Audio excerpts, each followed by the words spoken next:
All right, I'm going to show you the double replacement reaction so you can fill in your data table with either no reaction or yes, there was a precipitate, and then you can write your balanced equations. So over here, I have the same sort of setup as the data table. In this first column, I've placed drops of HCl.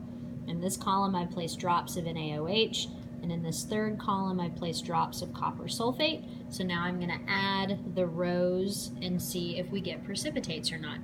So for our two copper sulfate reactions, copper sulfate and HCl, copper sulfate and sodium hydroxide.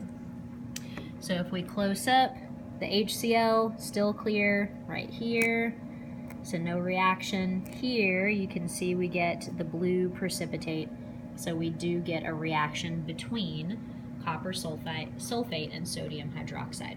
Okay.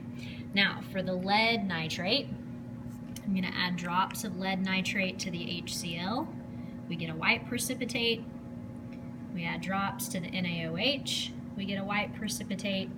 We add drops to the copper sulfate, and we get a kind of bluish white precipitate. So the lead precipitated all three of those.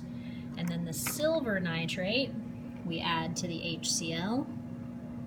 We get a white precipitate. We add to the NaOH.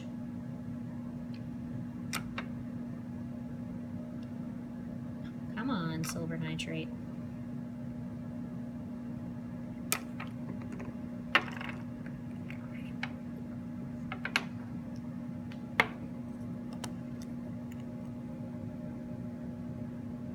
And we get a brown precipitate, and to the copper sulfate,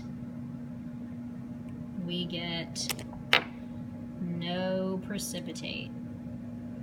There it is right there. All right, so now you can see we have 1, 2, 3, 4, 5, 6 precipitates and 2 with no reactions. So those 6 that have precipitates, those are the ones you need to write your balanced equation and then your net ionic equations for.